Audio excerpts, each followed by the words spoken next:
Hi all welcome to football arena. ഇന്നലെ ലാലിഗയിൽ നടന്ന മത്സരത്തിൽ തകർപ്പൻ വിജയം സ്വന്തമാക്കിക്കൊണ്ട് FC ബാഴ്സലോണ ലാലിഗ കിരീടം തൂക്കിയിട്ടുണ്ട്. എതിരില്ലാത്ത 2 ഗോളുകൾക്കാണ് എസ്പനോളിനെ അവർ പരാജയപ്പെടുത്തിയിട്ടുള്ളത്. ലാമിൻ യമാലിൻ്റെ ഒരു കിടിലൻ ഗോൾ നമ്മൾ കണ്ടു. അതുപോലെ തന്നെ ഫെർമിൻ ലോപ്പസും ഗോൾ നേടി. അങ്ങനെയാണ് FC ബാഴ്സലോണ വിജയവും അതുവഴി ലാലിഗ കിരീടവും ഇപ്പോൾ സ്വന്തമാക്കിയിട്ടുള്ളത്.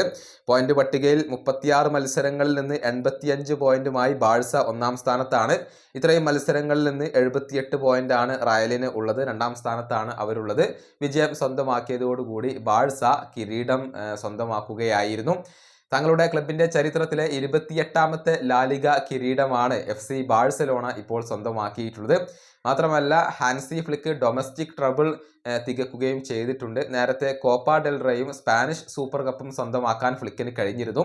അതിന് പിന്നാലെയാണ് ലാലിഗ കൂടി ഇപ്പോൾ FC ബാഴ്സലോണ തൂക്കിയിട്ടുള്ളത്. സമ്പൂർണ്ണ ആധിപത്യമാണ് ബാഴ്സ ലാലിഗയിൽ നടത്തിയിട്ടുള്ളത്.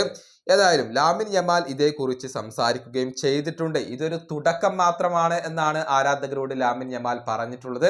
അദ്ദേഹത്തിന്റെ വാക്കുകൾ ഇങ്ങനെയാണ്: ബാഴ്സലോണ ആരാധകരോട് ഒരു കാര്യം പറയാൻ ഞാൻ ആഗ്രഹിക്കുന്നു. ഇത് കേവലം ഒരു തുടക്കം മാത്രമാണ്. വിജയിക്കുന്നതിൽ ഞങ്ങൾ തളരുക എന്നത് അസാധ്യമായ കാര്യമാണ്. അത് ഞങ്ങളുടെ മനസ്സിൽ പറിച്ച് നടപ്പെട്ട ഒരു കാര്യമാണ്. ഇതാണ് ലാമിൻ യമാൽ പറഞ്ഞിട്ടുള്ളത്. അതായത് വിജയങ്ങളും കിരീടങ്ങളും ഇനിയും തുടരും എന്നാണ് ലാമിൻ യമാൽ ഇപ്പോൾ വ്യക്തമാക്കിയിട്ടുള്ളത്. ഇതിനോടകം തന്നെ 2 ലാലിഗ കിരീടങ്ങൾ സ്വന്തമാക്കാൻ ഈ ഒരു യുവ സൂപ്പർ താരത്തിന് കഴിഞ്ഞിട്ടുണ്ട്. ഈ ഒരു കിരീട നേട്ടത്തിൽ വലിയ പങ്ക് വഹിക്കാൻ യമാലിന് സാധിക്കുകയും ചെയ്തിരുന്നു. ഈ വീഡിയോ അവസാനിപ്പിക്കുന്നു. അടുത്തൊരു വീഡിയോയിൽ കാണാം.